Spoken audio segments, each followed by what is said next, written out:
Chapter 1. The Impossible Crime.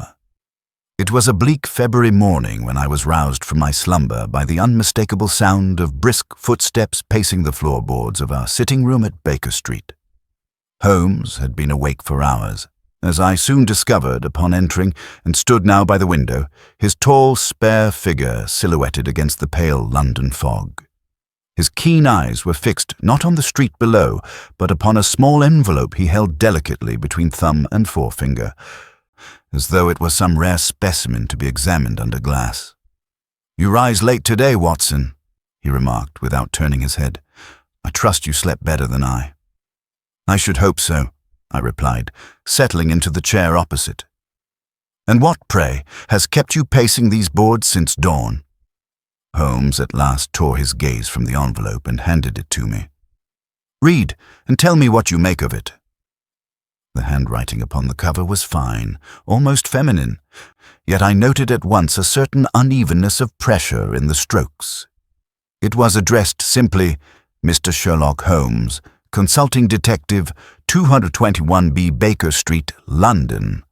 No sender's name, no date, and most curiously, no postage mark, though the seal was broken as if it had been opened hastily before Holmes placed it in my hands.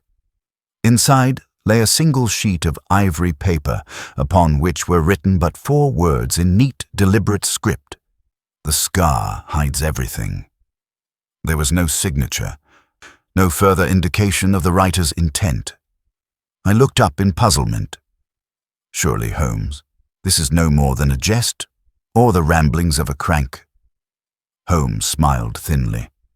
So Lestrade thought, until a body was found in Marylebone at 4:30 this morning. He drew from his pocket a second slip, an official note bearing the Yard's stamp. The words within were terse. "Urgent matter, possible foul play, victim male, about 40, no visible cause of death, curious scar on chest. Kindly attend immediately. Lestrade has begged my assistance." Holmes continued, his tone grave. "He reports that the unfortunate man was discovered lying upon the study floor of his own residence, locked from within. No sign of struggle, no weapon, no wound, save a small old scar above the heart. And yet the fellow is quite dead." "A locked room," I exclaimed, "and with no injury, then surely apoplexy or some sudden seizure of the heart." Holmes shook his head. "A tempting conclusion, Watson, but far too simple. I have reason to suspect we are faced with something infinitely more curious. Dress quickly. We leave at once." Within half an hour, we were rattling through the misty London streets in a hansom cab, the horse's hooves striking a sharp rhythm upon the cobbles. Holmes sat beside me, his long fingers steepled, his brows knit in deep concentration. "You observed the handwriting, Watson," he said at last. "What do you infer?" "It is neat, with a certain refinement. A woman's hand, perhaps, though a nervous one." "Excellent. And the uneven pressure?" "A trembling hand, the writer in haste or under strain." "Just so. And note the absence of postage. Our correspondent delivered it in person. Last night, I believe, when we were both absent at the concert in St. James's Hall. It was pushed under the door. That in itself tells us something of urgency." The cab drew up before a handsome townhouse in Marylebone, its windows shuttered against the morning light. Lestrade awaited us upon the steps, his round, sharp-featured face more severe than usual. "A queer business, Mr. Holmes," he said without preamble. "Come inside. You must see for yourself." The study into which we were led was a spacious, well-appointed room, lined with dark mahogany shelves, heavy with books. Upon the Persian rug lay the body of a man, his features pale, his limbs unnaturally still. He was dressed in a velvet smoking jacket, his expression curiously serene, as though death had stolen upon him without warning. "There you have it," Lestrade said grimly. "No mark save that scar." Holmes knelt swiftly, his eyes roving over the corpse with hawk-like intensity. His fingers brushed the scar above the heart, a thin, pale seam, long healed. He bent lower, examining the man's lips, his fingernails, the folds of his jacket. At last he straightened, his face unreadable. Curious. Most curious. I could contain myself no longer. "Well, Holmes, what do you see?" Holmes's lips curved into that enigmatic half-smile I knew so well. "I see, Watson, the faintest trace of powder about the man's nostrils, the curious angle at which the window latch has been set, and the singular fact that although the room was locked, the rug beneath him bears the impression of a second pair of feet."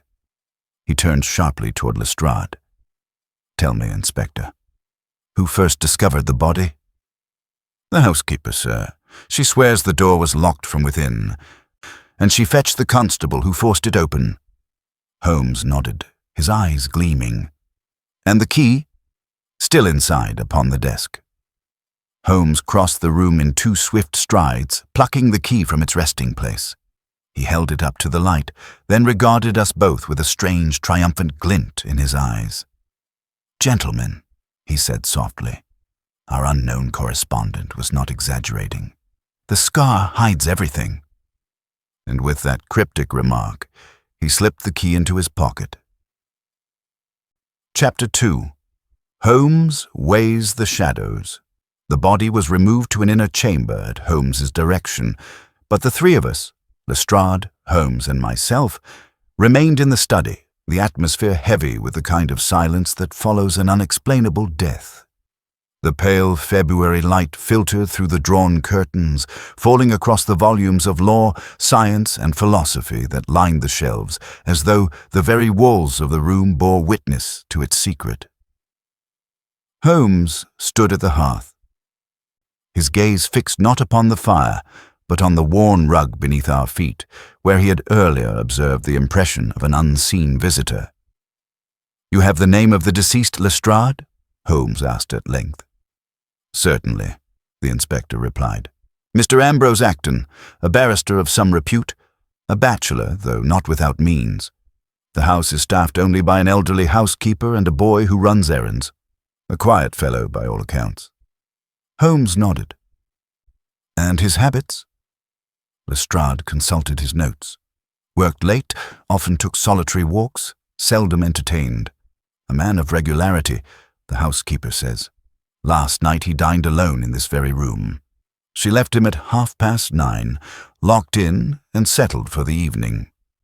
When she came at 4:30 this morning to bring him a message delivered at the door, she found the door fast and the silence unusual. Fearing illness, she summoned the constable, who forced the lock. They found him as you saw." I leaned forward. "And the message?" Lestrade produced a folded slip of paper. "Delivered by hand. Here it is." Holmes took it with delicate fingers, smoothing it against the mantelpiece. The handwriting was the same as that on the envelope we had received at Baker Street. Elegant, feminine, and with the faint tremor we had both remarked. The note contained but a single line. "The scar is the key." Holmes's brows lifted fractionally. "So our mysterious correspondent played messenger twice in one night." "Looks to me," Lestrade said gruffly, "like some crank letter writer with a taste for drama." "Or," Holmes countered softly, "someone who knows infinitely more about this affair than we presently do." He paced the length of the study, pausing now and again to examine a trifle that seemed utterly meaningless to me. A faint scratch upon the window latch, a scuff upon the rug's edge, a blot upon the desk blotter. "Watson," he said abruptly, "pray observe the decanter upon the sideboard." I crossed to it. It was half full of port, with one glass beside it, still stained with the deep red liquid. "Well?" I examined it. "He drank last evening, no doubt." Holmes smiled faintly. "True. But note, only one glass, and yet the impression upon the rug plainly indicates 2 men stood here after the housekeeper departed. A curious contradiction, is it not?" Lestrade sniffed. "The fellow had a visitor then, slipped in after the housekeeper left, and slipped out before she returned." Holmes shook his head. How, pray, did this ghostly visitor slip out? The door was locked, the key upon the desk. No window shows sign of forcible entry, save for that faint abrasion upon the latch. But the sill outside bears no trace of a descent. A visitor, yes, but not one who left by ordinary means. I felt a shiver down my spine. You do not mean— Holmes cut me short. No, Watson, no spectres. We deal with flesh and blood, however cunningly concealed. Yet the mechanics of departure are as strange as the absence of visible cause for the man's death. Lestrade, meanwhile, had knelt by the desk. He was writing, see, pen uncapped, ink fresh, blotting paper marked with a single word. He held it up. Creditor. Holmes' eyes narrowed. Excellent, Lestrade. Our Mr. Acton had a debt, or believed he did, when he was interrupted. It is often the smallest words that conceal the gravest meanings. Do you think, I ventured, that he was threatened? Holmes tapped the scar upon his own chest with one long finger. Threatened? Perhaps, but I incline to the belief that this scar, old though it is, was more than a reminder of some past wound. It was the very means by which death entered this room. Neither Lestrade nor I understood, but Holmes had already turned away, examining the shelves with swift, darting glances.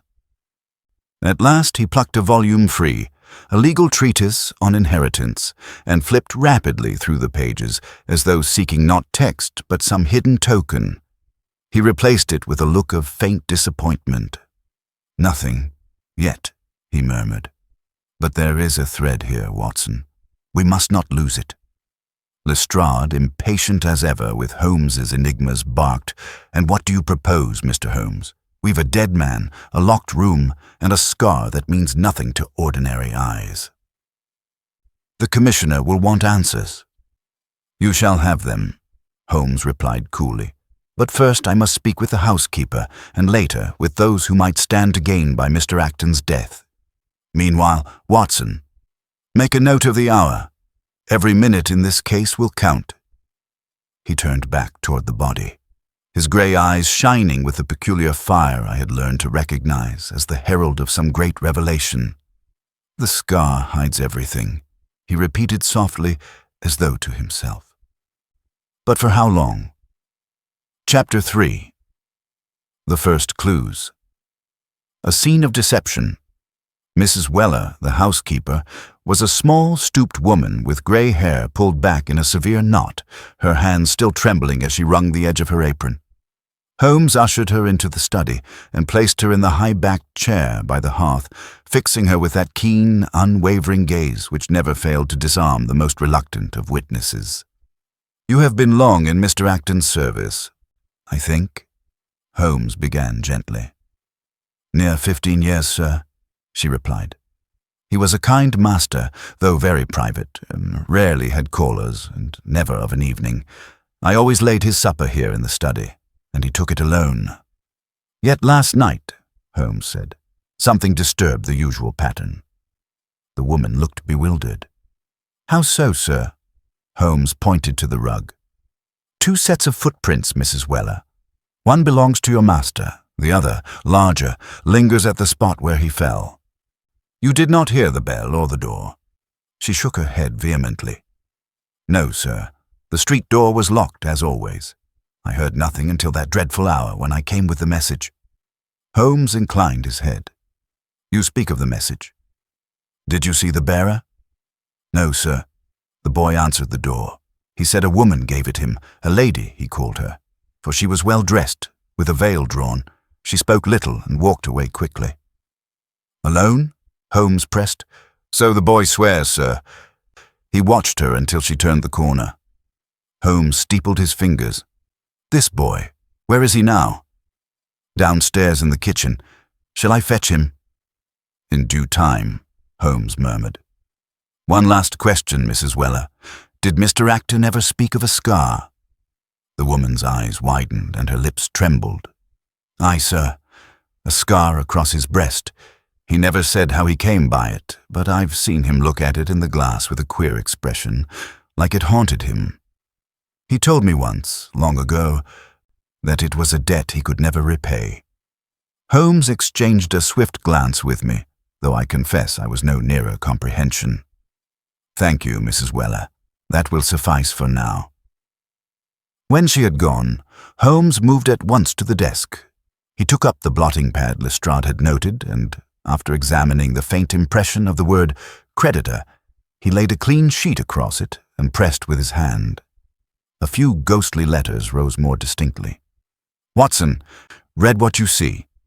I peered at the faint words. "Creditor, must not know, scar, tonight." "Remarkable," I exclaimed. Holmes permitted himself the faintest smile. So our unfortunate barrister was in correspondence with one he wished to conceal. That much we may say. But what of the scar, Watson? Not a metaphor merely, but an instrument, perhaps. Before I could respond, he moved to the bookcase, where earlier he had sought in vain. This time he drew forth a different volume, a treatise on anatomy, and ran a hand down the spine. He stopped abruptly, his face alight with sudden animation. "Watson, observe." A thin slip of paper had been pressed into the binding. Holmes extracted it with care. Upon it was sketched in neat lines the crude outline of a human chest, marked with a bold cross at the left breast. Beside it, in the same elegant, tremulous hand as the mysterious envelope, were the words, "The key lies within."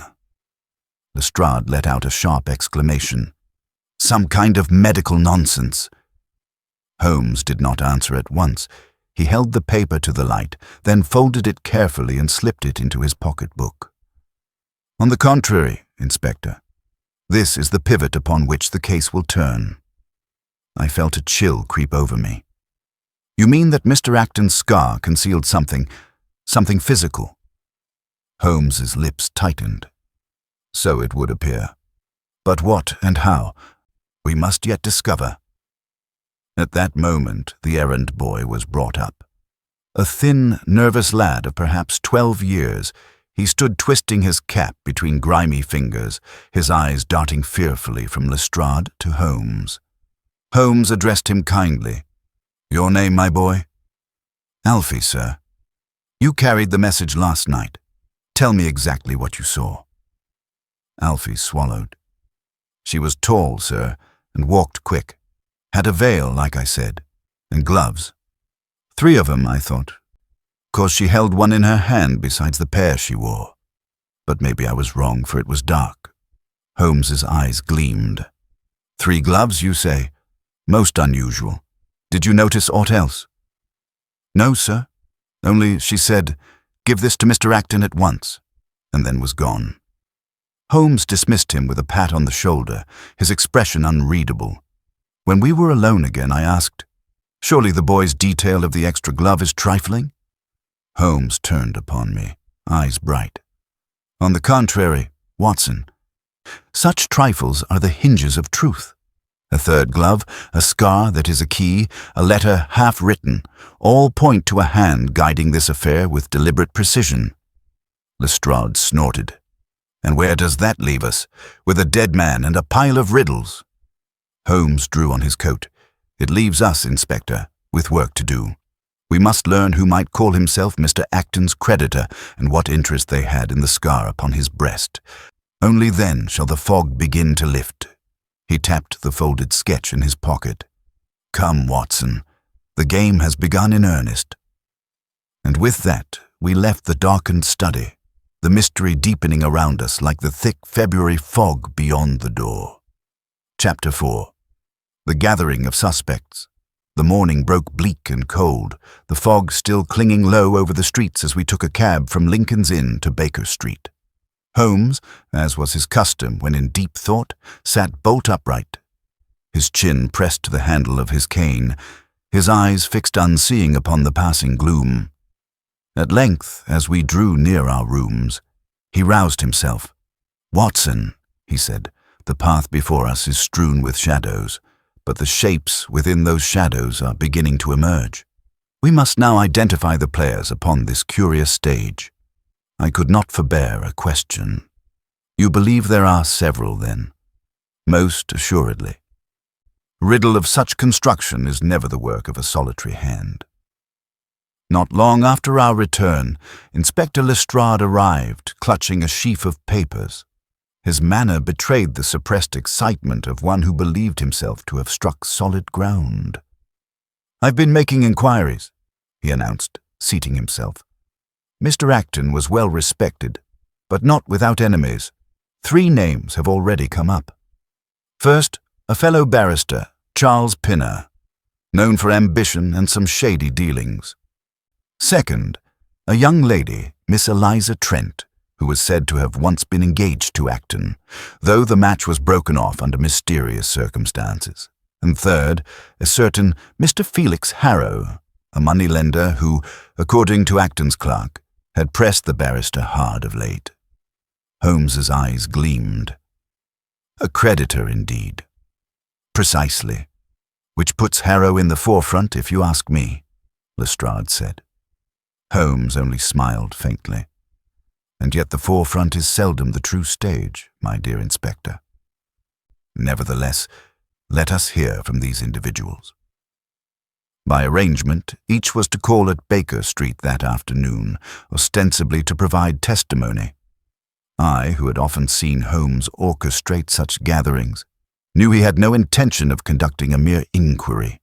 He would observe, probe, and provoke in his subtle fashion, and from the smallest inflections draw the threads of truth.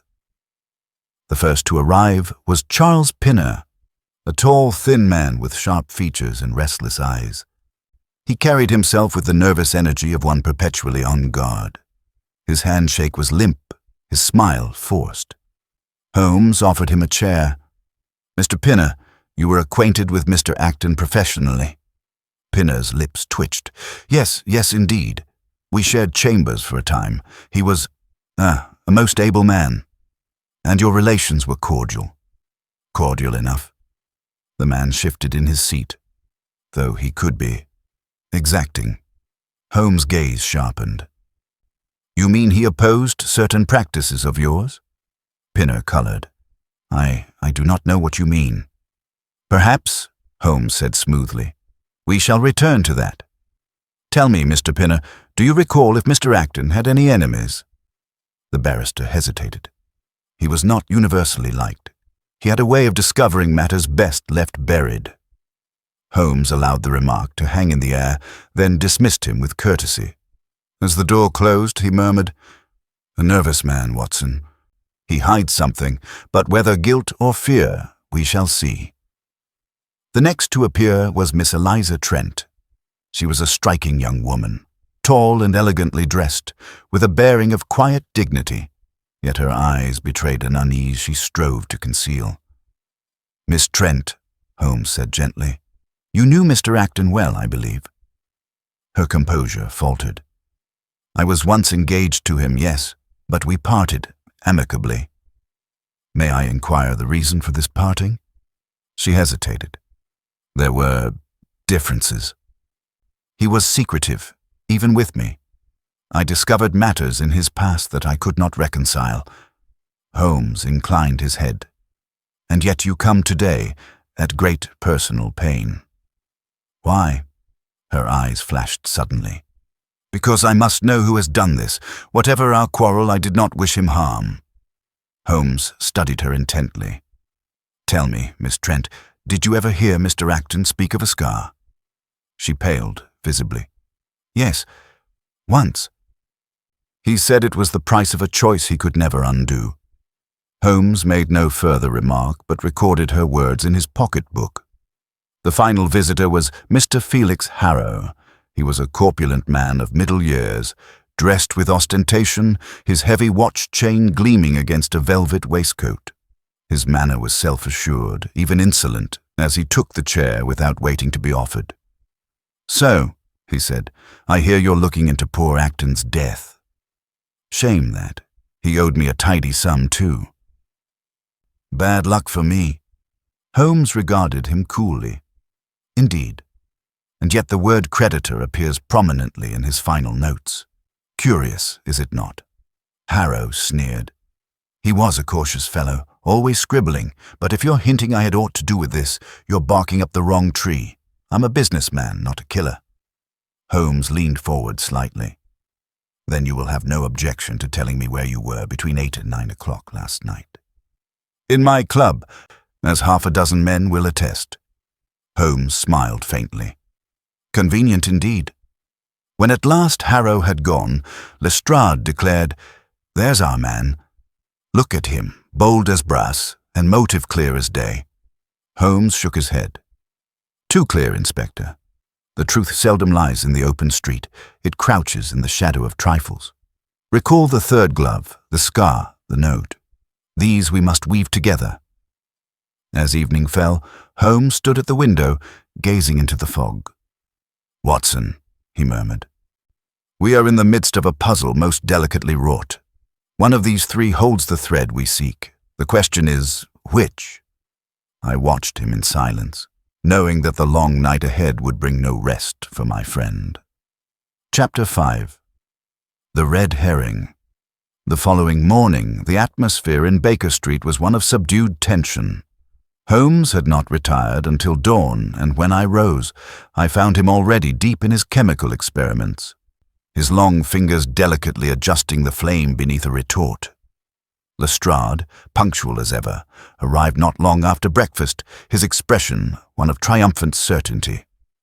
"Well, Mr. Holmes," he began without preamble, "I believe we have our man." Holmes did not look up from his apparatus. "Ah? And who, pray, is the fortunate recipient of your favor this time?" "Felix Harrow, of course, the moneylender. The motive is plain, the opportunity ample.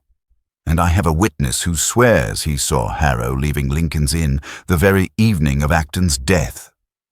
Holmes allowed the liquid in his retort to settle before replying. "Curious. And yet Harrow claimed to be at his club." "So he did," said Lestrade with satisfaction.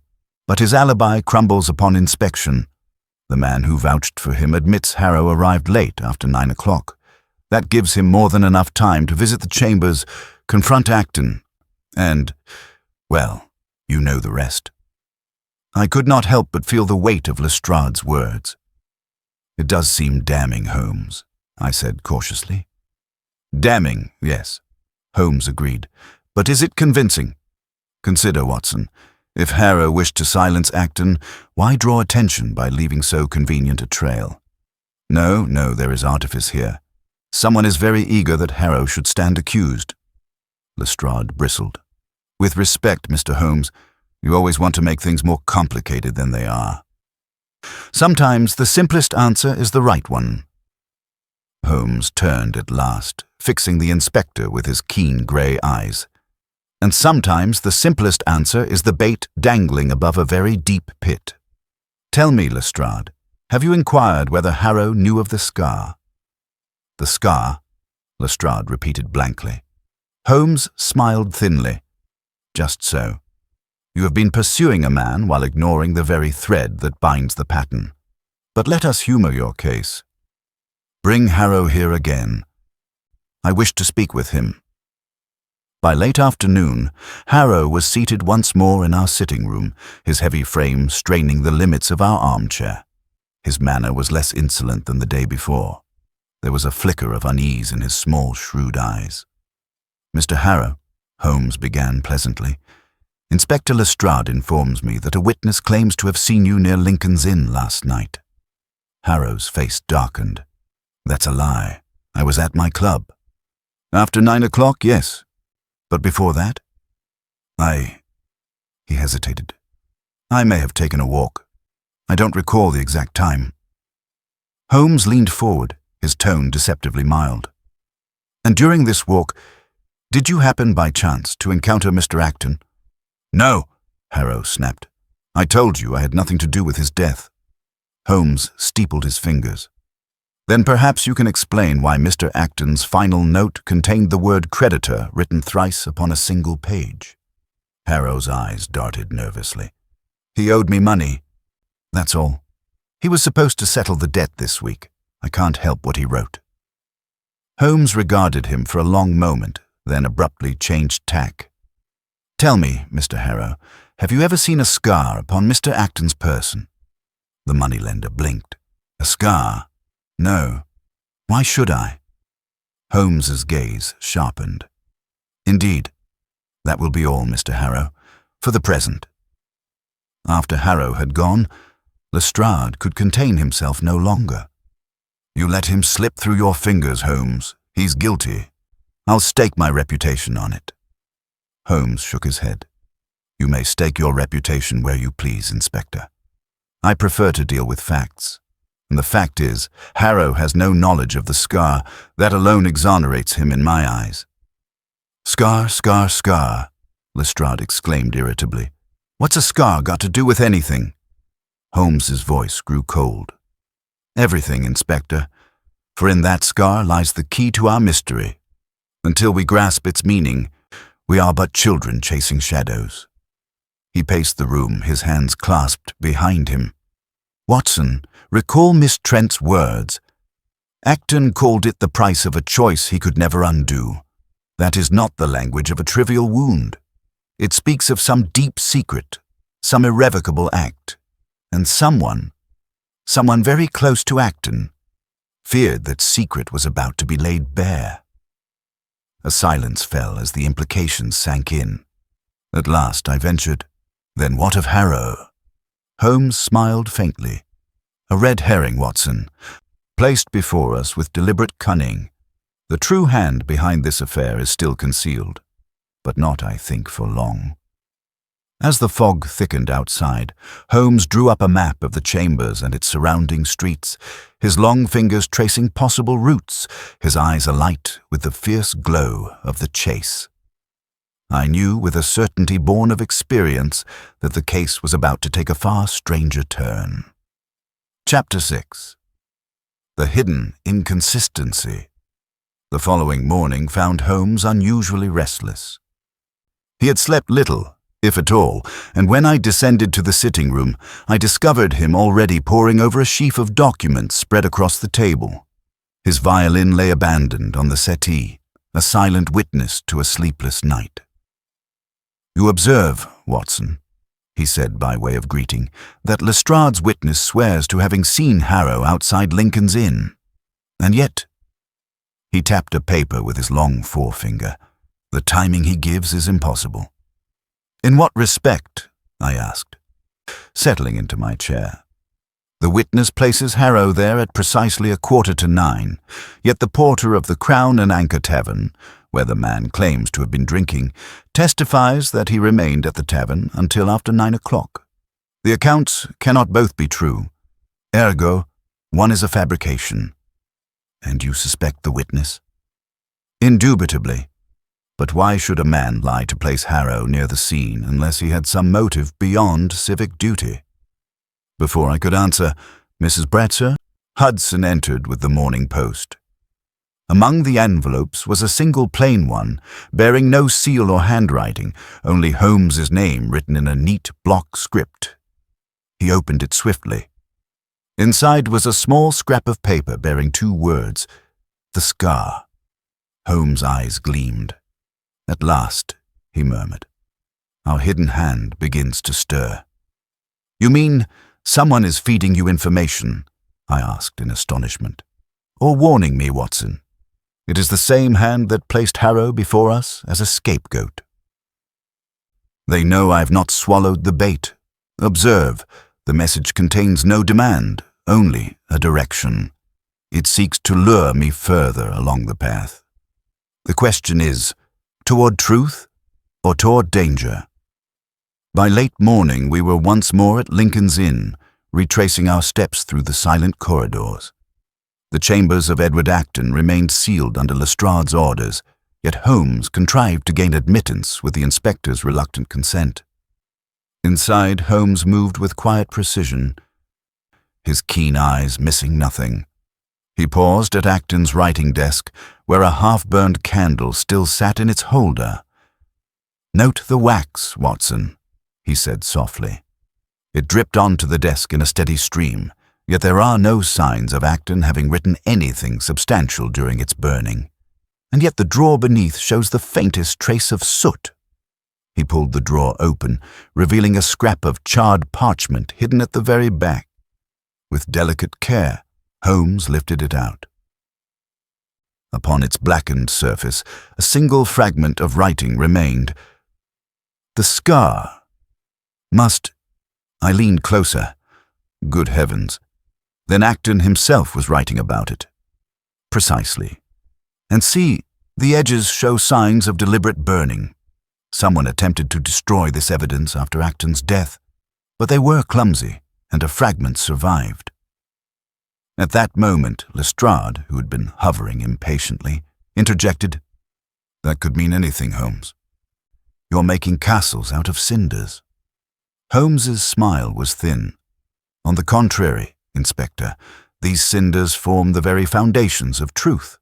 Consider, Acton's dying note mentioned his creditor, yet his private writing, concealed no less, points not to debt but to a scar. Why destroy this unless it betrayed the killer's hand?" We were interrupted by a knock upon the outer door. Miss Lydia Trent, Acton's ward, entered hesitantly, her face pale. I know I ought not to intrude," she stammered, "but I found this among Mr. Acton's effects." She held out a small leather case. Inside lay a tiny key, tarnished with age. Holmes took it with reverence. "And you did not open the case from which it came?" "No, sir. I feared it might reveal something I was not ready to see." Holmes inclined his head. "Your caution does you credit. May I ask, Miss Trent, do you recall any mention of a locked compartment or box in your guardian's keeping?" She hesitated. "Only once. He said that some things were better left unopened, for the truth can wound as cruelly as any blade." Holmes' eyes flickered with sudden intensity. The truth wounding like a blade. Another reference to the scar. "Thank you, Miss Trent. You have been most helpful." After she had withdrawn, Holmes turned to me. "You see, Watson, we now possess a key, both literal and metaphorical, but the lock it opens is still hidden." Lestrade grumbled. "And in the meantime, Harrow is free to do as he pleases. You're chasing ghosts, Holmes, while the Yard waits for action." Holmes ignored the jibe. He was examining the tiny key beneath the light. "Notice, Watson, the wards are unusually delicate. This is no ordinary key. It belongs to a concealed lock, perhaps in a desk, a cabinet, or even a book." We left the chambers shortly after, Holmes lost in thought. As we made our way through the mist-shrouded streets, he said quietly, "The inconsistency. Watson, the witness who lied, the destroyed paper, the sudden appearance of this key, all point to a hand within Acton's inner circle. Harrow is but a puppet. The true puppeteer remains in shadow." That evening, as we sat before the fire in Baker Street, Holmes rose abruptly and reached for his violin. A low, haunting strain filled the room as he murmured, "The scar, Watson. The scar is not merely flesh. It is memory. And memories, when tampered with, can bleed." He set down the instrument suddenly. "Tomorrow we shall seek the lock, and when we find it, I dare say the spectre that haunts this case will at last step into the light." I confess a chill passed through me at his words, for Holmes's tone carried none of his usual irony. It was the solemn voice of a man who knew he was walking ever closer to a terrible truth. Chapter 7. The case grows stranger. It was still early the following morning when Holmes roused me from a sound sleep, his voice sharp with urgency. "Up, Watson. Dress quickly. We must not lose a moment." I'd long since abandoned any hope of a leisurely life in Baker Street. Within half an hour, we were in a cab rattling across the damp cobbles of London. Holmes was silent, his gaze fixed on the fog-streaked windows, his long fingers drumming a restless rhythm on the seat beside him. At last, I broke the silence. "You discovered something last night." Holmes inclined his head. "The key, Watson. Its design haunted me. It is of a type used not in ordinary safes, but in concealed compartments, particularly in fine furniture of the early Regency period. I recalled that Acton's study contained a cabinet of precisely that make. We must see if the lock still exists. When we arrived at Lincoln's Inn, Holmes secured Lestrade's reluctant permission to enter again. The inspector, though plainly skeptical, had grown too accustomed to Holmes's triumphs to deny him outright. Within the dim study, Holmes set immediately to work. At the far corner stood a handsome mahogany cabinet, its surface gleaming faintly in the grey morning light. Holmes examined it minutely, running his fingers along the carvings until he found a tiny keyhole cunningly hidden beneath a decorative panel. "The very thing," he murmured. He inserted the little key, and with a quiet click, a concealed drawer slid open. Inside lay a bundle of letters tied with faded ribbon, and beneath them a small velvet pouch. Holmes drew out the letters first. The handwriting was fine, though slightly tremulous, and the signatures varied, but each bore the same initial, M. He skimmed several pages, his eyes narrowing.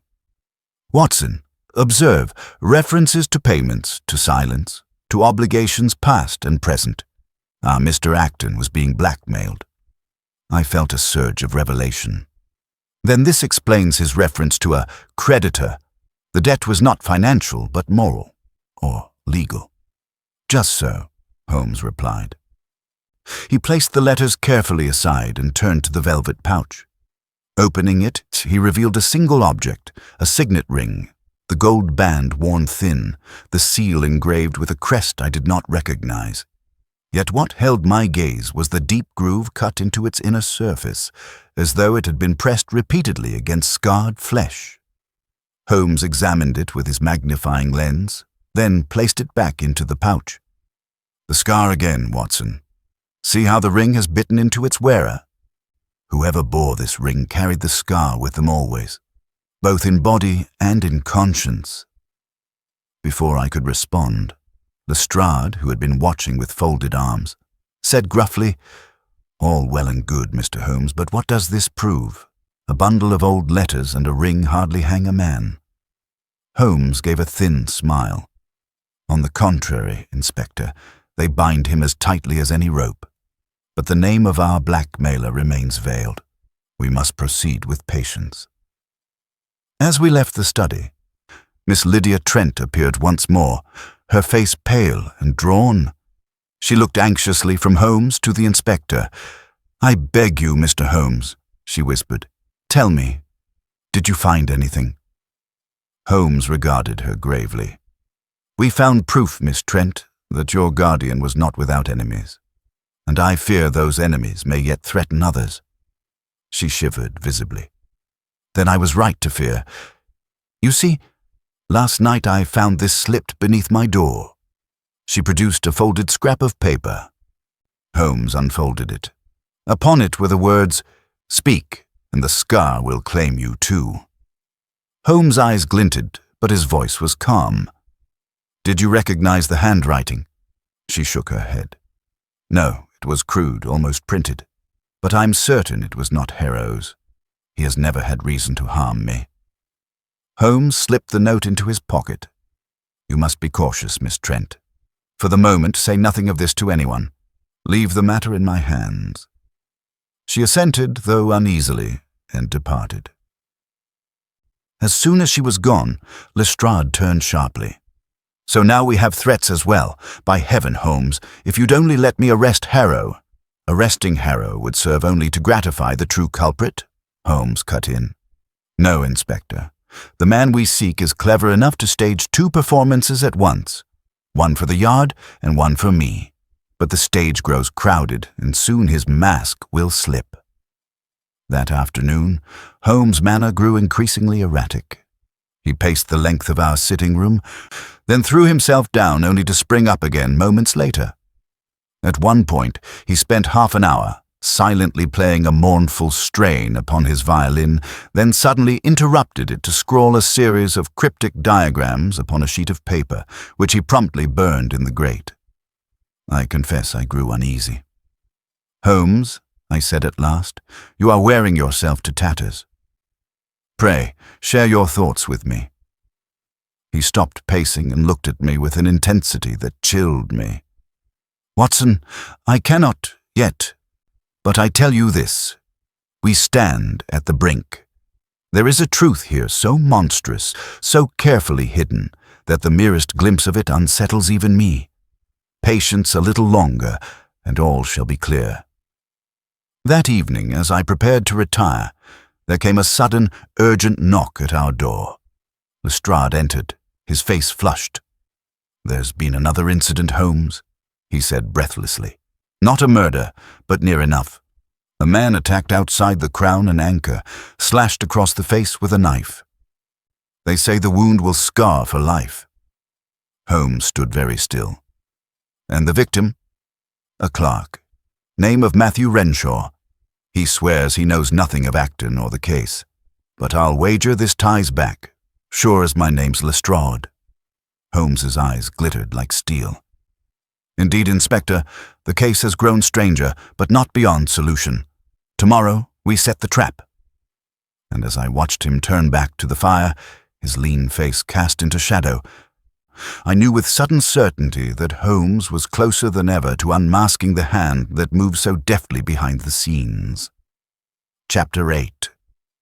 Holmes tests a theory.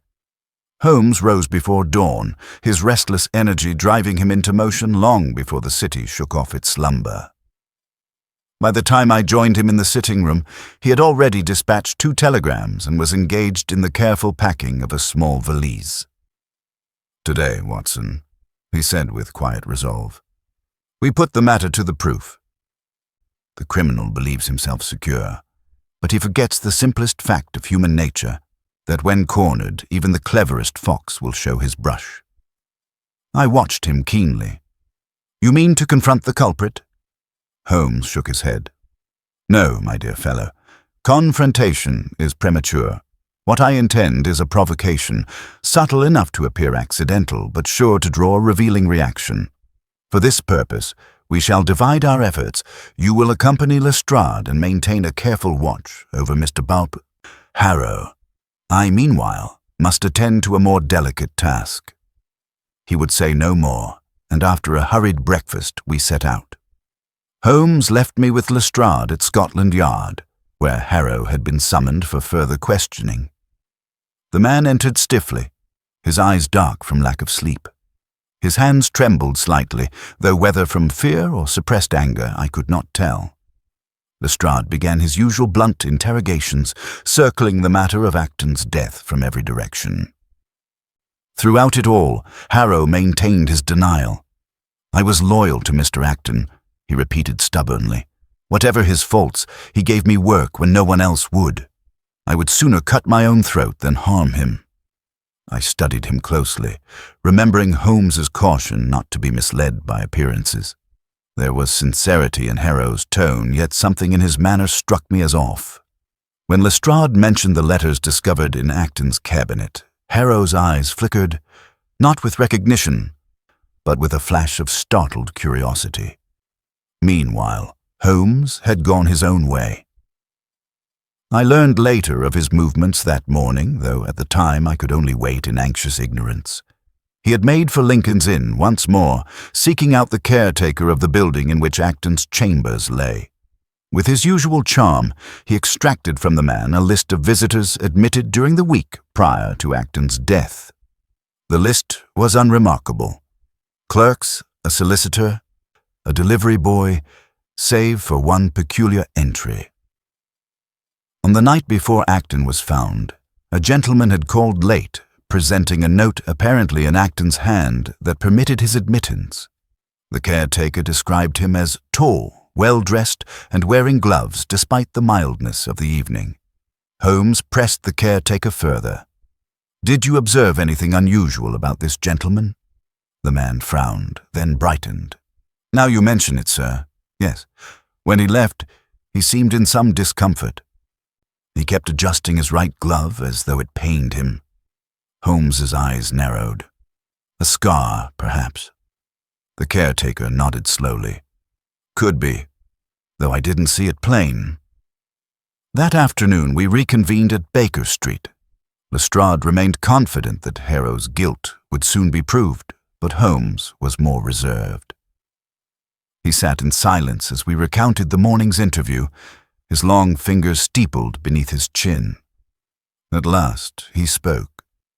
"You observed, Watson, how Harrow reacted to the mention of the letters?" "I did," I admitted. "He seemed surprised, almost as though he had no knowledge of them." "Precisely," Holmes said softly. "And yet the author of those threats must have had intimate knowledge of Acton's affairs, which leads us to a contradiction. Harrow may bear a motive, but lacks the knowledge. Another, I think, possessed both." Lestrade grunted. "Then who, if not Harrow?" Holmes ignored the question. Rising abruptly, he crossed to the writing desk and penned a short note. Folding it, he sealed it within an envelope identical to those found in Acton's cabinet. He then slipped it into his valise. "This," he announced, "is the bait. Tomorrow, Watson, you and I shall attend the gathering at Acton's residence, where his effects are to be examined by the solicitor. Among them I shall contrive for this note to appear. It will contain nothing more than an allusion to a secret yet undisclosed, and we shall see, gentlemen, which among the company betrays himself." Lestrade looked dubious. "You mean to catch the man by his reaction alone?" "By his reaction, and by the scar which will not permit him to remain still," Holmes replied. "Watch closely, and you shall see." The following day dawned grey and wet.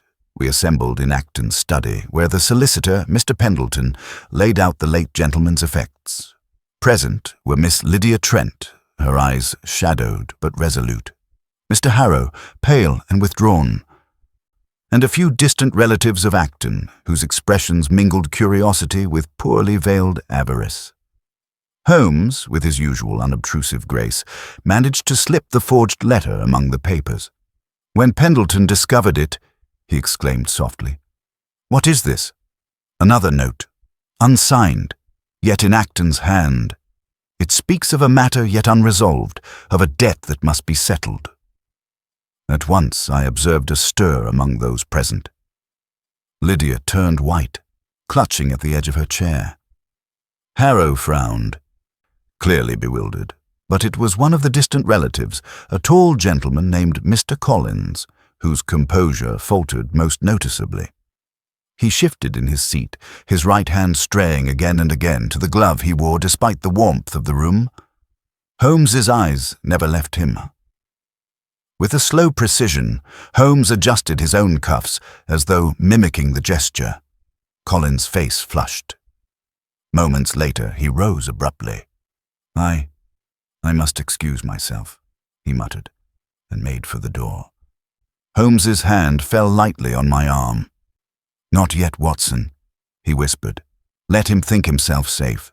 The fox nears his den, and soon we shall have him." Chapter 9. A second attempt. The uneasy silence that followed Mr. Collins' hasty departure lingered in the air like the last echoes of a distant storm. Lydia Trent sat rigid, her pale fingers gripping the chair as though it alone anchored her to the world. Harrow, still visibly shaken, shifted restlessly in his seat, clearly uncertain of what had just transpired. Holmes, however, remained perfectly composed. He leaned back, fingertips pressed together, his gaze fixed upon the door through which Collins had vanished. I recognized that expression well. It was the look of a hunter who had just glimpsed the movement of his prey through the brush. "Holmes," I murmured, bending close, "do you believe Collins is our man?" Holmes did not answer directly. "Patience, Watson. One must not tighten the snare before the animal has fully entered. He will betray himself more completely if left to think he has escaped notice." Pendleton, the solicitor, glanced uneasily at us both. "I must say, Mr. Holmes, this business grows darker by the hour. Do you truly suspect—" But Holmes silenced him with a curt motion of the hand. "Say nothing, Mr. Pendleton. Words once loosed are like arrows. They cannot be recalled. For now, let us continue with the inventory."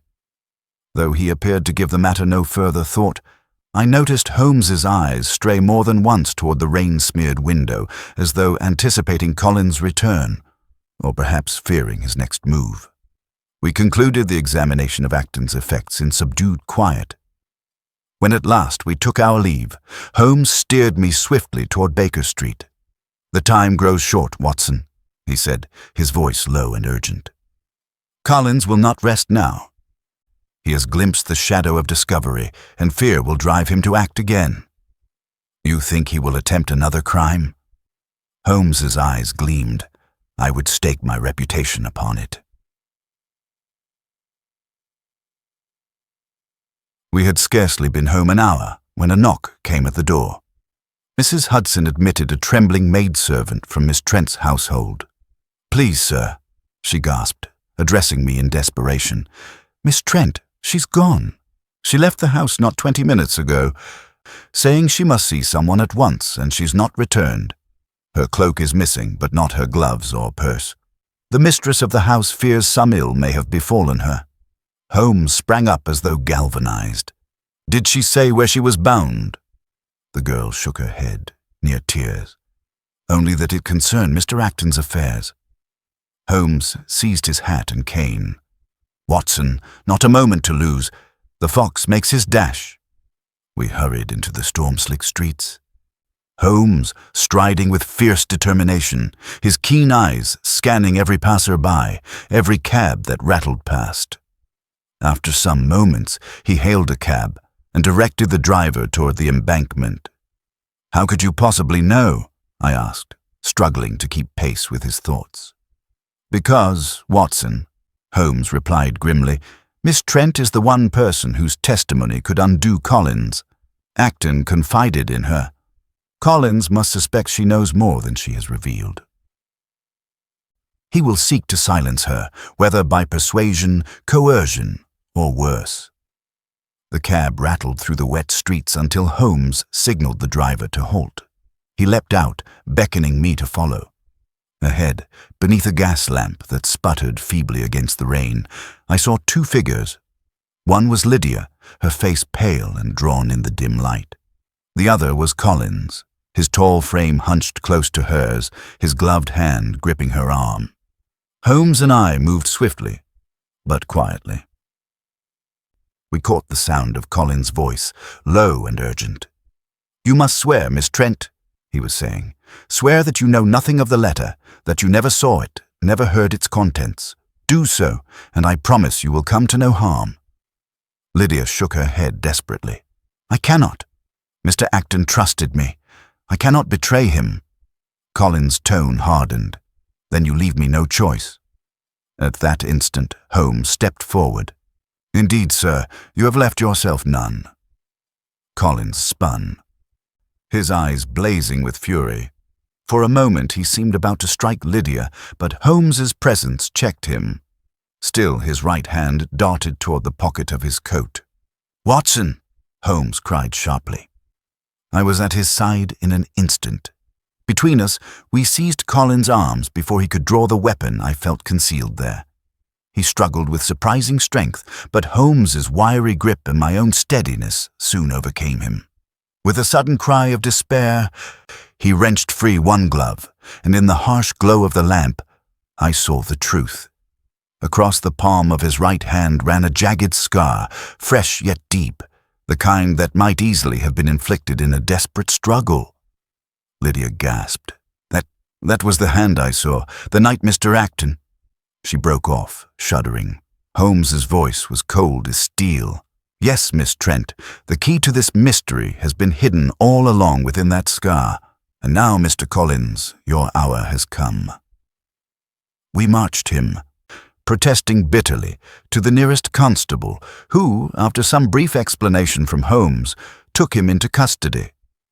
Lydia, though shaken, found courage enough to accompany us, her gratitude to Holmes shining through her fear. As we returned to Baker Street, Holmes settled once more into the quiet intensity that followed each triumph. "The scar, Watson," he murmured, as though to himself. The hand betrays what the lips would never confess. Chapter 10. The true motive surfaces. The following morning dawned grey and damp, the city muffled beneath a sullen mist that clung to every rooftop and lamp-post. I found Holmes already at the breakfast table, the remnants of his coffee untouched, his eyes far away though his hands busied themselves with the ash of a half-smoked cigarette. The newspaper lay open before him, its ink damp from the early delivery. I could read the headline from where I sat: Mysterious Arrest in Acton Affair. Well-known barrister detained. Scotland Yard, as expected, had wasted no time claiming credit for the capture. Lestrade telephoned at dawn, Holmes said without looking up. Collins is in custody. He denies all, of course, and demands release. Lestrade believes the case as good as closed. I allowed myself a note of satisfaction. Then justice is served. Holmes's glance was sharp. Not yet, Watson. Arrest is but a prelude. We have caught our quarry, yes, but the snare is useless if one does not understand why the creature entered it. Until we unravel his motive, we hold only the shadow of truth. You believe there is more behind Acton's death than Collins's scarred hand? Holmes gave a thin smile. Always, my dear fellow. Beneath the surface lies the true current, and unless we trace it to its source, we risk mistaking the foam for the river. We were scarcely done with breakfast when a visitor was announced. Miss Lydia Trent entered, pale but composed, her dark eyes betraying both fear and determination. "Mr. Holmes, Dr. Watson," she began, her voice low. "I have scarcely slept. The events of last night haunt me still, but I remembered something that may bear upon the case." Holmes inclined his head gravely. "Pray, be seated, Miss Trent. What is it you recall?" She clasped her hands together tightly. "It concerns the letter Mr. Acton entrusted to me.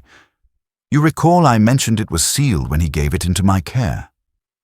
"Indeed. Well, I remembered a peculiar thing. The seal bore not Acton's initials, as I would have expected, but the impression of a signet I did not recognize, an emblem shaped like a serpent coiled about a key." Holmes' eyes flickered with sudden interest. "A serpent and a key, you say? Remarkable. And you are quite certain of this?" "Perfectly, Mr. Holmes." Holmes rose abruptly, pacing the room with that nervous energy that always heralded a new revelation. "Watson," he said, "you recall the scar on Collins' palm. A wound fresh, yet not accidental. It was delivered in a struggle for that very letter." Lydia shivered. "Then he killed Mr. Acton for it?" Holmes stopped before her, his gaze steady. "That remains to be proven. But your memory of the seal has opened a door. I believe the motive lies not in the letter's words, but in what it represented. The serpent and key, symbols of an old and clandestine society." I leaned forward in surprise. "You speak of a secret order, Holmes?" "Precisely. There is one such brotherhood in London, obscure yet influential, whose members swear oaths to guard certain documents and treasures from public knowledge. They call themselves the Ordo Serpentis." The name fell upon the room like a chill draught. Miss Trent gasped softly. Holmes resumed his seat, steepling his fingers. If Acton came into possession of something belonging to this order, perhaps unwittingly, it would explain why Collins, himself almost certainly a member, resorted to desperate measures. The scar on his hand, I suspect, was gained in a last attempt to seize the letter before Acton could make its contents known. "But what could the letter contain that was worth killing for?" I asked. Holmes's voice was grave. "That, Watson, is the question we must answer. Fortunately, I have reason to believe the letter did not perish with Acton." Lydia leaned forward anxiously. "You mean it still exists?" Holmes' lips curved in a faint smile. "I mean, Miss Trent, that men who kill to obtain a paper rarely destroy it. They conceal it, secure in their triumph, and Collins, though cunning, has already betrayed himself once. He will do so again." Later that afternoon, Holmes and I made our way to Scotland Yard, where Lestrade received us with the self-satisfied air of a man who believed his work already accomplished. "Holmes," he said, rubbing his hands together, "the fellow's as good as convicted. We've the young lady's testimony, the scar, and his suspicious behavior. Open and shut case, if you ask me." Holmes's expression was one of mild amusement. Open and shut cases, Lestrade, are precisely those in which the lid most often slams on the wrong man. Lestrade bristled. "You don't mean to say you doubt his guilt?" "I doubt nothing," Holmes returned evenly. "I deduce. Tell me, has his lodgings been searched?" "They have," Lestrade replied, "and nothing incriminating found." "On the contrary," Holmes said softly, "you have merely failed to recognize what was incriminating. Permit me an hour with his belongings, and I shall answer the question of motive for you." Reluctantly, Lestrade agreed, and soon we were in Colin's small, tidy chambers near Lincoln's Inn. Holmes moved through the rooms like a hound on the scent, touching little, but noting much. At last, he paused before a writing desk, its drawers already rifled by yard officers. He bent, running his fingers lightly beneath the underside of the central drawer. Then, with a sudden movement, he pressed a hidden spring, and a false panel sprang free. Inside lay a narrow envelope, its paper brittle yet curiously unyellowed by time. Across its surface gleamed the impression of a serpent coiled about a key. Holmes held it delicately between finger and thumb. "There, Watson," he said softly. "The letter that never aged has returned to us." He turned to Lestrade, whose eyes widened. "Guard this well, for within lies the true motive, and perhaps the ruin of more men than Collins." As we left, Holmes leaned close to me. "Tomorrow, Watson, we shall read this letter, and then I fancy the real game shall begin." Chapter 11. The bait is laid. The morning following our discovery of the hidden envelope dawned with an air of weighty anticipation. The sky hung low and grey over Baker Street, its colour matched only by the soot-smudged bricks and the slow churn of cab wheels over the wet cobbles. Holmes, ever the early riser in times of great mental occupation, had already been at work for some hours when I descended for breakfast. He had not touched his tea. The envelope bearing the seal of the serpent and the key lay before him, untouched since the evening prior, as if it were a living thing capable of poisoning the air. He sat beside it, hands steepled, eyes closed in deep concentration. "You haven't opened it," I remarked, pouring my tea. Holmes's eyes opened, sharp and grey. "Not yet, Watson. There is power in restraint. Once we open that letter, its contents become known to us alone. But at this moment, it represents something more. Leverage. A chess piece not yet moved." I frowned. "Then what do you propose?" "I propose we allow its shadow to do the work for us." He rose, crossing to the writing desk, and removed his sheet of fine vellum and a small black notebook. Last night, after our return from Scotland Yard, I paid a short visit to our friend Wiggins of the Baker Street Irregulars. I've sent 3 of them to observe certain individuals, 2 of whom, you may recall, were most evasive when I questioned them last week at the Acton estate. The librarian and the gardener. Precisely, Mr. Lomax and Mr. Kershaw. I have every reason to believe one of them, or both, have ties to this so-called Ordo Serpentis. Their manner was too controlled, too polished in the face of murder. Worse, they both had unrestricted access to Acton's private correspondence. I stirred my tea, my mind catching up with Holmes's train of thought. "Then you suspect Acton had been in contact with the Order?" Holmes's brow furrowed. "No, I believe he betrayed them, either deliberately or through ignorance. He came into possession of something they did not wish revealed. That letter, sealed with their emblem, is not just a document, Watson. It's a fuse. But how will you draw them out?" Holmes tapped the sealed envelope lightly. "By letting them believe I've already read it." An hour later, Holmes had composed 2 notes in his slanted, precise script. One was addressed to Mr. Lomax at the Acton Library, the other to Mr. Kershaw at his lodgings on Denmark Hill. Each contained the same brief and devastating line. The serpent's coil tightens. I know what Acton knew. Mrs. H. The letters were dispatched by hand via a fleet-footed irregular.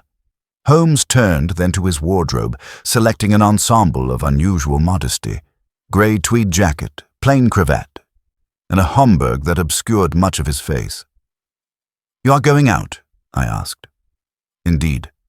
I shall be at the Criterion Bar between 12 and 1. I expect one of our recipients will follow. If not, they'll send someone." He gave me an appraising glance. "Remain here, Watson. Your task is equally vital. Should a visitor arrive in my absence, especially one of nervous temperament or abrupt manner, observe them closely and delay them if you can. I suspect our little bait will not lie untouched long." With that, Holmes departed into the drizzle, his long figure disappearing into the grey stream of the city. I remained alone for nearly 2 hours.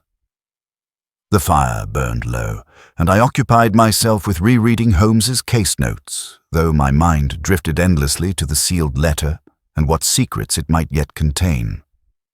My reverie was broken shortly before 1 o'clock by a knock. Sharp, insistent. A man in a long brown coat and black gloves entered the parlor, his gaze flicking about the room as though expecting hidden observers. He was of average height, lean to the point of gauntness, and possessed a moustache so neatly trimmed it seemed drawn on with ink. "Mr. Holmes?" he said quickly. "Is he in?" "I regret to inform you he is not," I said, rising. "But I am Dr. Watson, his associate. If I may assist—" "No, no," the man said hastily, retreating a half step. It's personal business. I'll return later." But Holmes had trained me well. I noted 3 things: the scent of pipe tobacco, but not the kind Holmes smoked, the faint outline of something in his inner coat pocket, a folded envelope perhaps, and a nervous tick in the man's left hand, as if struggling to remain calm. "May I take a message?" I offered. He paused, fingers twitching toward his pocket, and then thought better of it. "No message. Just tell him someone knows he has it. That he should be careful." He left abruptly, and I caught only a glimpse of the serpent tattoo just beneath the cuff of his left wrist. Holmes returned just after 3, soaked to the bone but triumphant. "They took the bait," he said without preamble. "I was followed from Piccadilly to the Royal Society and back again. Amateurish, really. One even dropped a matchbook near my table to gauge my reaction." "And I had a visitor as well," I said, describing the gaunt man and his evasive behavior. Holmes leaned in as I detailed the serpent tattoo. "Excellent," he murmured. "They've made their move. Now we make ours." He moved to the sealed letter at last. With a small blade, he sliced it open. Inside were no mere words, but a single sheet bearing a ciphered list of names, dates, and what appeared to be locations. Holmes scanned it and gave a soft whistle. "What is it?" I asked. "It is," Holmes said grimly, "a register. A list of those within the order, with dates of induction and places of meeting. Acton stumbled upon this, likely by accident, and paid with his life for possessing it. Now we know why Collins killed, and why others may kill again." His eyes blazed. "And now, Watson, we hold the match that may set their whole house ablaze." Chapter 12. A glove without a hand. There was a distinct electricity in the air that morning at Baker Street, as though some invisible current of fate had begun to hum along the wires of Holmes's mind. He had risen early, dressed immaculately in a grey suit, and paced the length of the sitting room while awaiting a telegram.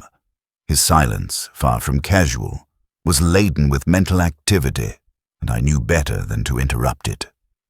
At precisely 10 minutes past 9, the bell rang, and a uniformed boy delivered the long-anticipated wire. Holmes snatched it, unfolded the paper, and read it in one brisk glance. "It's as I thought," he murmured, then handed me the message without another word. It read, "Parcel intercepted. Single glove inside. No name. Addressed to Mrs. Lydia Weaver, C.O. Greystone Almshouse, Chiswick. No known connection to case.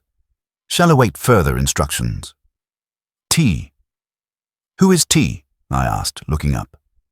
"Inspector Tobias Gregson," Holmes replied, reaching for his hat and cane. "I asked him to watch for any postal diversions, and this strange glove is the fruit of that vigilance."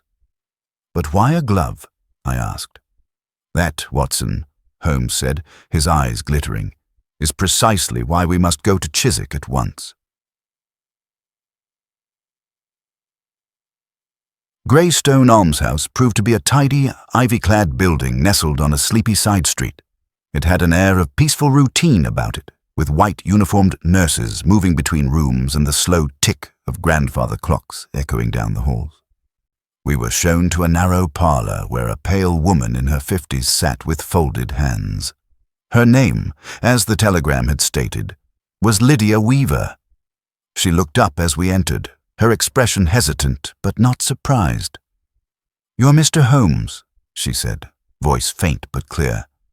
"I expected someone would come. It's about the glove, isn't it?" Holmes inclined his head. "Yes, madam. Do you recognize it?" She motioned to a small parcel on the side table.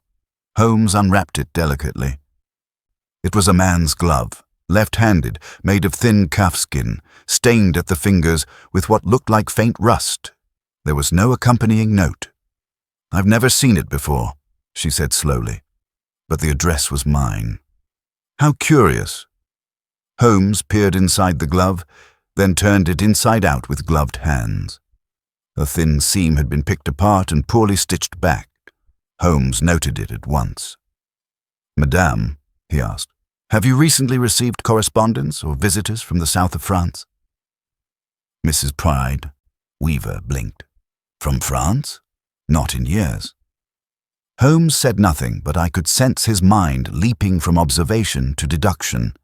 He was now fully alert, the scent of something profound hovering just beyond grasp. "Madam," he continued, "I must ask you a delicate question. Did you ever serve as a governess, perhaps in the household of a Mr. Basil Farnsworth?" The color drained from her cheeks. Yes, I did. In 1887, only for a short time." "And during your service," Holmes said gently, "did an incident occur involving a child, a locked room, and the sudden departure of a man named Etienne Regnault?" Mrs. Weaver trembled. "I never thought. How do you know all this?"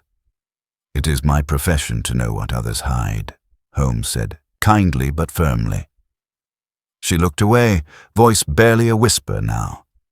"There was an accusation, a theft. The child, Clara, said she'd seen me take something, her father's key, but I never touched it. I swear it on my life. The whole affair ended in disgrace, and I left England altogether for several years. I scribbled furiously in my notebook, stunned by this sudden revelation. Holmes, however, stood very still, his gaze fixed on the glove. "And yet someone has not forgotten," he murmured. "Someone wants to draw us to this incident," I said. Holmes nodded. "And more than that, to Lydia Weaver herself. Whoever sent this glove has not only linked her to our current mystery, but has done so in a manner calculated to be cryptic." At that moment, a knock came at the door. It was a nurse bearing a telegram. Holmes read it, and for once, I saw a flicker of tension in his face. Urgent. Another glove found. Right-hand match. Discovered in room of Charles Dunley. Same stitching anomaly. Awaiting instructions. L. Lestrade, Holmes muttered. "And now we have both gloves, each linked to different people in different quarters of London." "Which means," I said, "they were planted." "Not merely planted," Holmes corrected. They were planted by someone with surgical precision, someone who understands symbolism, misdirection, and timing. He turned to Mrs. Weaver. "I fear, madam, you are no longer a forgotten governess. You are now a lever in the hand of a most calculating enemy." She paled. "Am I in danger?" "I cannot yet say," Holmes answered, "but I do advise you remain within the safety of this institution. Someone has begun to resurrect a ghost of your past, and I intend to find out why." As we returned to the cab, Holmes was unusually quiet, his hands steepled before his lips. At last, he spoke. "Watson, gloves in the mail, a woman's disgrace, an old key long missing, possibly sewn inside a scar. There's a mind at work here more interested in wounds than wealth." "Wounds?" "Emotional wounds. Someone is constructing a theater of guilt. And Lydia Weaver is their first actor." "No," Holmes said. "She is the first audience. The actor has yet to step onto the stage." He tapped the cab window. "To Scotland Yard," he said sharply. "It's time we asked Mr. Dunley some very precise questions." Chapter 13. The Second Glove. When we arrived at Scotland Yard that evening, the autumn dusk was deepening into a cold, dim grey. A soft mist hung above the gas-lit streets like a veil of secrecy, quite fitting, I thought, for the web of riddles we were now entangled in. Holmes walked swiftly, his steps long and impatient, while I struggled to keep up with both his pace and his thoughts. Inspector Lestrade was waiting for us at the rear entrance, a bundle of nerves thinly disguised behind professional brusqueness. "It's in the evidence room," he said without preamble. "Same make and stitching as the other one. Right hand this time. Found it tucked beneath Dunley's mattress during a surprise search." Holmes gave a quiet hum, eyes already flicking over the building as if scanning it for weak spots. "And how did Dunley react?" Lestrade hesitated. "Confused, mostly. Said he'd never seen the glove before in his life. I half believed him. You did well to search his quarters. May I see the glove?" Lestrade led us down a stone corridor and into the evidence room. Upon a bare table under a green-shaded lamp lay the second glove. Its twin, if not in placement, then certainly in style. Same fine leather, same discolored fingertips, same crudely resewn seam. Holmes picked it up with forceps and inspected it under the lamp. "Still damp," he murmured, sniffing the glove delicately. "A trace of turpentine, and here, look, Watson." He pointed to a faint, almost imperceptible smear near the wrist where the leather had been abraded. "Paint?" I guessed. "No. Rouge, the kind used on theatrical stages." Holmes replaced the glove carefully and turned to Lestrade. "I want to see Mr. Dunley. Now." Charles Dunley sat in a plain interrogation room, hands folded before him, his long face tired and drawn. He had the bearing of a man accustomed to order, not confinement, and though he wore no handcuffs, the tension of accusation hung over him like a shroud. "Mr. Dunley," Holmes said without greeting, taking his seat opposite him, "you've had a second glove introduced into your life. Do you find that unusual?" "Utterly," Dunley replied, dry-mouthed. "I've no idea where it came from." "You're an archivist, are you not?" "Yes, employed by the South Bank Historical Society. I restore and catalogue rare texts and ephemera." "And yet, according to our sources, you were once briefly employed by the Farnsworth estate." Dunley blinked. "That's correct, but only in a peripheral role. I helped catalogue Lord Farnsworth's private collection when the family downsized their country house. That was years ago. Did you ever meet a child named Clara, or a governess named Lydia Weaver?" Dunley paused. "Clara, yes. Vaguely. She was a sickly thing, nervous disposition. I remember little else. Miss Weaver, the name stirs something, but I couldn't tell you what." Holmes leaned in, voice now gentle but precise. "Do you remember a key, Mr. Dunley? A key that was never found?" The colour in Dunley's cheeks drained slightly. He shook his head. I recall Lord Farnsworth making a fuss about a missing key, but I wasn't involved. They said it was to a private cabinet, something sentimental. The matter died away. Holmes rose. I believe you're telling the truth, he said to the consternation of Lestrade. But Holmes held up a finger. He's not our culprit. Someone planted the glove to discredit him, just as they used Lydia Weaver. Whoever it is, they're reviving an old injustice and scattering breadcrumbs from the past. I stepped forward. Then what do they want, Holmes? Holmes looked at me for a long moment, then turned to Lestrade. Inspector, you must re-examine the Farnsworth archives. Anything from 1887, correspondence, portraits, private letters. I believe the root of this crime lies not in recent events, but in a buried scandal. Back at Baker Street, Holmes paced the carpet while I sat nearby. Notebook open, every nerve alert to his unraveling thoughts. What strikes you about the gloves, Watson? He asked suddenly. That they were planted deliberately. Yes, but more than that. They are not symbols of guilt. They are tokens. Messages. From the killer? Not quite. From someone recreating a crime, or perhaps revisiting it. He paused before the hearth, fingers laced behind his back. Watson, what if this entire affair, the scar, the gloves, the missing key, what if it is all a performance? I stared. A performance? Yes. Think of the stage paint, the theatrical rouge. Think of the timing, the misdirection, the subtle weaving of character connections. We are not dealing merely with a murderer, but a dramatist. You think it's someone restaging the past? Holmes nodded. And I now believe the scar is not merely a hiding place. It is the curtain. The curtain? A concealment. Something, perhaps the key, is hidden within that mark, but the scar itself may also be metaphorical. A wound inflicted years ago, now reopened. At that moment, Mrs. Hudson knocked and handed Holmes a sealed envelope.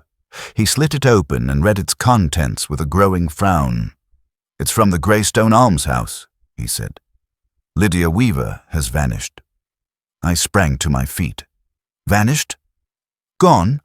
Her room was left in perfect order, no sign of struggle, but a note was left behind. He passed it to me. In a trembling hand were written the words, "The curtain must rise." The final act begins where the wound was made.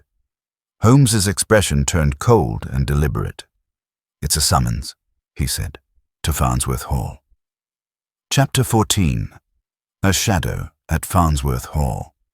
The journey to Farnsworth Hall was undertaken at dawn, the countryside shrouded in pale mist and long shadows that stretched like the fingers of memory across the fields. Holmes, clad in his Inverness cape, sat rigid beside me in the hired cab. His gaze fixed not on the scenery, but inward upon whatever intricate scheme now spiraled behind his sharp eyes. The phrase, "the final act begins where the wound was made," is deliberate, he said at last, his voice flat. Whoever wrote that knows the history of the Farnsworth family intimately, perhaps even lived it. You believe Miss Weaver has returned there of her own will? I believe she was drawn back, Holmes replied, like an actress stepping onto the stage for a long-delayed performance. As the carriage turned onto the gravel drive of Farnsworth Hall, the manor rose into view, an aging silhouette of turrets and weathered stone, its windows half blinded by time. A servant, clearly unaccustomed to early callers, opened the door with bleary-eyed reluctance, only to blanch at the sight of Holmes. "Mr. Holmes?" he croaked. We weren't expecting—" "Nor was Miss Weaver, I imagine," Holmes cut in. "Yet she arrived, didn't she?" The servant hesitated, then gave a stiff nod. "Yes, sir, late last night. Didn't say much. Went straight to the East Wing. Lady Farnsworth said not to disturb her." Holmes turned to me, murmuring, "The East Wing. That was Clara Farnsworth's nursery before it was shuttered. We followed the servant through musty halls and faded portraits, their painted eyes heavy with secrets. At the threshold of the east wing, Holmes paused. A peculiar silence hung here, a hush not born of absence, but of waiting. "She is inside," Holmes whispered, then rapped on the door. It creaked open without resistance. The room was dim, curtains drawn against the morning light. Dust glistened in slivers of sun like suspended ash. Lydia Weaver stood by the hearth in her old governess dress, hands folded before her, her expression unreadable. "Mr. Holmes," she said quietly, "I thought you might come." Holmes inclined his head. "You left a note." "I did." "And you've returned to where the wound was made." She nodded. "I have." There was no hysteria in her tone, no terror, only a solemn gravity, as if she had come not to escape, but to finish something left undone. "I need to know what happened here in 1887, Holmes said. Miss Weaver's eyes drifted toward the carved mantelpiece. "You already know, don't you? At least part of it." "I have suspicions. But the truth, Miss Weaver, remains elusive. And dangerous." She motioned toward a chair. "Then you must listen closely." The tale she told was one of suffocation, the kind not inflicted by hands, but by silence. Clara Farnsworth, delicate and lonely, had grown obsessed with a small wooden cabinet gifted to her by her late mother. It held keepsakes, letters, and most critically, a key, said to unlock a hidden drawer known only to Clara and her governess. But that drawer, Miss Weaver said, held more than trinkets. It held a letter Clara found in her mother's jewelry box, a letter that should never have been seen. Holmes leaned forward. "From whom?" "From a man named Aldrich Vale," she replied.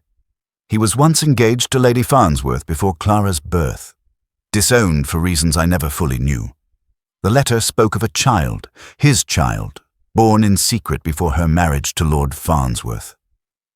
"You mean Clara?" Miss Weaver's voice trembled. "No, Mr. Holmes. Clara had no siblings. But she did have a cousin who visited often. A quiet boy.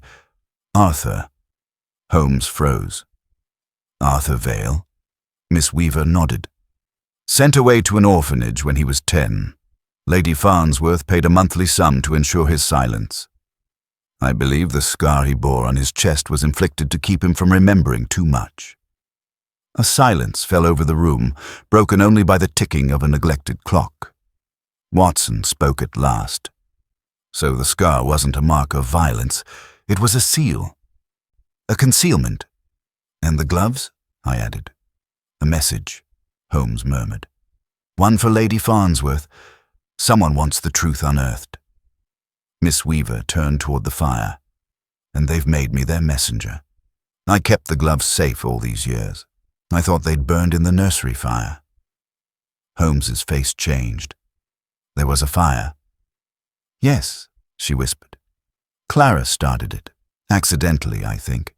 She'd become obsessed with unlocking the drawer. I told her to forget it. But she was too clever. She found the second key."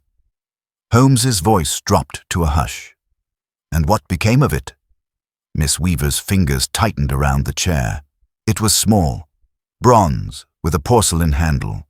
She hid it somewhere in panic when the flame started. When I asked, she just pressed her hand to her chest and said, "I gave it to the ghost with the glove." Holmes stood abruptly. "The ghost." She meant Arthur. He'd visited that day in secret. I believe Clara gave him the key. He had the scar, after all. "Which means," I said slowly, "the key was hidden in the scar." "Metaphorically." "No," Holmes said. "I think Clara meant it literally." Miss Weaver looked up, pale. "You mean Arthur Vale, still carries it?" "If he lives," Holmes said grimly, "then the key, and the final truth, lives with him."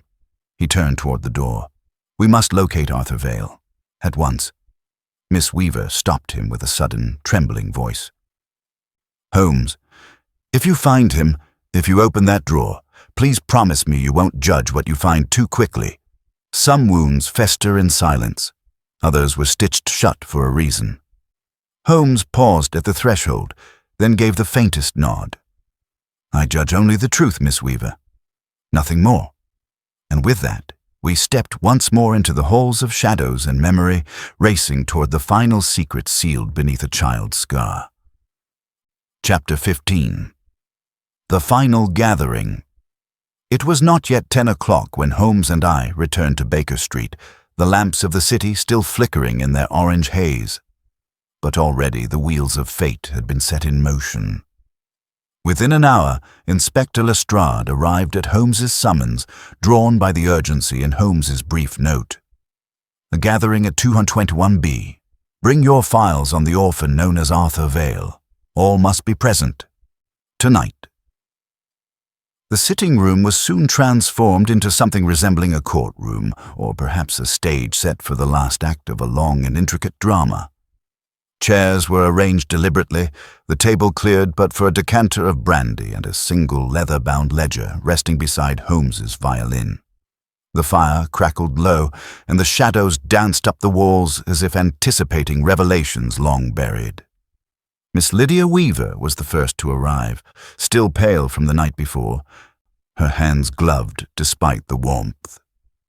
Following her, the imposing figure of Lady Farnsworth entered with rigid dignity, escorted by a young solicitor whose name I never caught, but whose nervous glances at Holmes betrayed an awareness that this was no ordinary parlor call. Soon after came Mrs. Hull, the housekeeper, drawn back from Farnsworth Hall at Holmes's specific request. She said little, but her eyes were sharp. Finally, a knock at the door introduced the most unexpected guest of all. "Arthur Vale?" I asked as I opened it. The man who stood there was no longer a child, but wore the same air of haunted stillness Miss Weaver had described. Mid-30s, modestly dressed, with eyes that flicked across the room like those of a man constantly anticipating retreat. His right hand instinctively went to his chest when he saw Lady Farnsworth, though whether to protect a scar or shield his heart, I could not say. Holmes greeted him with a nod of precise respect. "You received my message?" "I did," Arthur replied, his voice a rasp, softened by years. "You said you could explain why a key has burned in my mind since I was 10. Holmes gestured for him to sit. "We are all here now. Let us begin." The room fell to silence as Holmes took the central position before the hearth, his hands clasped behind his back, eyes half closed in that curious state of inward composure that always preceded his final revelations. "For weeks," he began, "we have pursued a series of strange symbols, a third glove, a child's rhyme, an envelope that never aged. At their center was a truth buried not in documents, but in living memory, sealed, quite literally, inside a scar." He turned to Arthur. "You were 10 years old when a key was hidden by Clara Farnsworth, your cousin, though you did not know it then. The fire that destroyed the east wing of the house also obscured a secret too dangerous for a child to carry. But Clara, ever imaginative, gave the key to the only person she trusted, a boy already marked by pain." Arthur's brow furrowed. "I've never found a key, just the scar." Holmes smiled faintly, because it was not a key of brass or bone. It was a piece of memory, a fragment of shaped metal placed behind the stitched skin. You were taken to a charity hospital weeks after the fire, treated for burns and injuries, but no surgeon at the time questioned a strange foreign object resting shallow beneath your sternum. It was removed during a later operation, most likely without any awareness of what it truly was. Arthur leaned forward. "Then where is it?" Holmes turned to Lestrade, who opened a file and withdrew a wrapped item, no larger than a walnut. It was a twisted shard of bronze with porcelain enamel, long since oxidized. "Recovered from hospital inventory last week," Lestrade said, "labeled as anomalous chest object, unclaimed, likely held for years as a curiosity." Holmes held the item aloft. "This is what Clara gave you, the key to her mother's writing desk, which until now remained locked at Farnsworth Hall." Lady Farnsworth's eyes had grown hard. "You opened it." "I did," Holmes confirmed, "with your reluctant permission and in the presence of Mr. Vale." He turned again to Arthur. "Would you care to tell them what we found?" Arthur's voice shook, but he nodded. "Letters, dozens, written by Aldrich Vale, my father. They prove that he and Lady Farnsworth were engaged before she married Lord Farnsworth. That Clara and we were cousins by blood. And more than that, he was dismissed when he tried to take responsibility for me." Lady Farnsworth's gloved hands trembled at her lap. "It was a different world then," she said quietly. Arthur's face remained expressionless. "You paid to keep me hidden. You paid Miss Weaver to keep Clara quiet. And when Clara grew old enough to question, you threatened to have her committed. That's why she started the fire, isn't it? Not madness, desperation." Holmes interjected gently. "To preserve the illusion of legacy, Lady Farnsworth allowed one child to burn with confusion and another to disappear in silence." A long silence followed. The only sound was the distant clatter of hooves outside the window. Then Lydia Weaver spoke. "And now," Holmes folded his arms, "now the illusion ends. Mr. Vale is owed his history. Clara Farnsworth died trying to protect her truth, and the gloves, the third glove most of all, was Clara's way of showing that someone had been forgotten, a missing piece in a pair." Lestrade cleared his throat. "There's no legal charge, of course, just a moral reckoning." Lady Farnsworth stood. "Then let it be reckoned. I'm old. Let the house fall to Arthur. Let it be his to curse or forgive." She left without another word. When the door closed behind her, Holmes stepped back into the corner and took up his violin, plucking a single string. "We spend our lives solving puzzles," he said softly. "But some keys are not for locks. Some are for the opening of eyes." He began to play, a low, solemn tune that lingered in the air as Arthur Vale sat in silence, the ghost of his childhood at last acknowledged, if not yet laid to rest. Watson, moved beyond speech, simply wrote. The mystery was solved.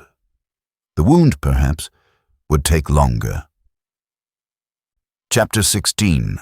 The Reveal. Holmes breaks down the crime. The stillness that had settled over Baker Street after Lady Farnsworth's departure was, for a time, a total. The fire crackled, the brandy remained untouched, and Holmes's violin lay dormant upon the side table. We, the assembled remnant of the evening's company, sat waiting, expectant. Arthur Vale was pale but composed. Miss Weaver clutched her shawl like a soldier would a medal. Lestrade, never one to miss an opportunity to claim authority, shuffled his notes with deliberate ceremony. Then Holmes stood. "I believe," he began, his voice carrying the quiet strength of finality, "it is time I walk you through the sequence of events, so that none here is left in uncertainty as to the matter we have unraveled." He took a single turn about the hearth, then clasped his hands behind his back and began. To understand this mystery, one must return to the night of the fire at Farnsworth Hall some 25 years ago. The incident was not, as it has long been presumed, the result of faulty wiring or mischief. It was a calculated act, orchestrated not with malice, but with desperation, by a young woman named Clara Farnsworth. She had, in her possession, a cache of letters from Aldrich Vale, Arthur's father.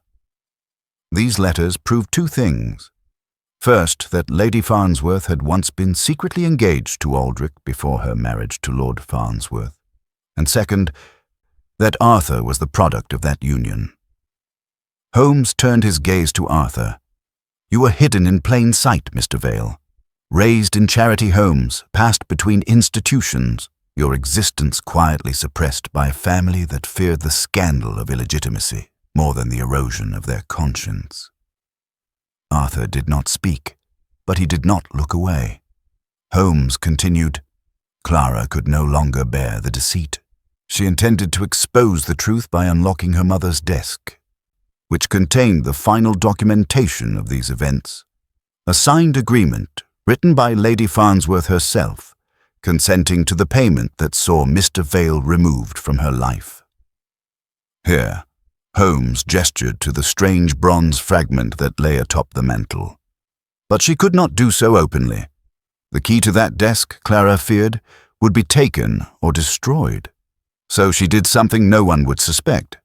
She concealed it in the one place no one would think to look. She sealed it inside a pendant, which she then smuggled into Arthur's possession, unaware that it would be dislodged and embedded near his ribcage during the confusion of the fire. "Which she started," I said quietly. Holmes nodded. "Yes, but not to harm. The blaze was set in the disused east wing. Her hope was that it would draw attention away from her plan, perhaps even destroy the desk, or at least give her time to escape with Arthur. But panic overtook her, and in the confusion, she perished." The rest was covered in silence. Lestrade spoke up. "And the glove? The rhyme? The envelope?" "Ah," said Holmes, now pacing again. "The glove. A third glove found at the scene, not belonging to any of the household staff, nor to Clara. It belonged to Aldrich Vale. Clara had kept it, along with his letters, as a token of remembrance. She included it in the desk's contents, her final defiance. The rhyme was hers as well, a childish cipher to guide Arthur when he was old enough to seek the truth, assuming the key had ever found its way back to him. And the envelope, I prompted. Holmes glanced at me with a twinkle. An envelope Clara left sealed in a Bible, marked with the date of her death, but untouched by time. A romantic gesture, perhaps, but also one meant to haunt Lady Farnsworth, as if to say, the truth never decays. Silence once more. Holmes walked to the center of the room where all the parties sat in the glow of the firelight. "So," he concluded, "what began as a simple case of an anonymous parcel became in truth a tale of inheritance, abandonment, and the length to which one will go to protect, or to unearth, the truth." He faced Lady Farnsworth's solicitor. "There are no grounds for criminal proceedings, I concede, but as Mr. Vale now holds the key to the desk and the documentation it contains, I dare say the legal ramifications regarding Farnsworth Hall's inheritance will be complicated." The young solicitor gave a grim nod. "I believe they will." Holmes took his seat once more. "As I said to Dr. Watson on the first evening this case came to us, not every scar is born of violence. Some are pressed upon us by history itself." Arthur stood, the firelight catching the sheen of tears in his eyes. "I never wanted the house," he said, voice low. "Only the truth." Holmes bowed his head. "And now you have it." Then, at last, he picked up the violin and drew a long, haunting note from its strings, one that seemed to stretch through every sorrowful moment we had unearthed. I glanced to Holmes, who was lost in the melancholy tones of his playing, and felt again that strange mixture of awe and sorrow that so often overtook me in the wake of his triumphs. For though the truth had been brought to light, it had come at the cost of a lifetime lived in darkness, and even now, with the truth revealed, the shadows of Farnsworth Hall would remain. For what was resolved in logic could not always be so easily healed by it. But still, Holmes had done what no other could. He had listened to a forgotten voice, followed the faintest clues, and uncovered the story sealed inside a scar. And in doing so, he gave that story back to the one man who needed it most. Chapter 17. Outcome and Justice. The days following Holmes's revelation passed with a peculiar stillness, as if London itself were contemplating the moral complexities that had come to light within the modest confines of Baker Street. The news, of course, did not reach the public eye in any spectacular fashion. Lady Farnsworth's solicitors acted swiftly and discreetly, anxious to avoid scandal, But within our small circle, the ripples of consequence were deeply felt. Arthur Vale remained in the city for the duration of the legal proceedings.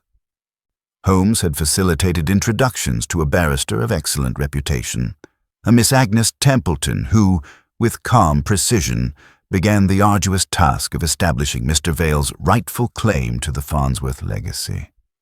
It would not be an uncontested process, for while the signed agreement from Lady Farnsworth confirmed the identity of Arthur's parentage, the legitimacy of his claim to the estate required a careful unspooling of property law and familial precedent. I must admit, I was surprised when Holmes chose not to involve himself further in the legal side of the affair. He merely remarked, "I have brought the matter from darkness into daylight. From here, others must carry the burden." Inspector Lestrade, though never one to acknowledge Holmes's brilliance in so many words, had offered a grudging handshake the following morning. "You'll forgive me, Mr. Holmes, but it seems there wasn't any crime to arrest, no criminal to chase." Holmes had smiled faintly. "Justice, Lestrade, is not always packaged with handcuffs and headlines. Indeed, there had been no murderer, no mastermind to parade before the courts. Clara Farnsworth had died 2 decades past, and her fire, though reckless, had been born not of violence, but of desperation.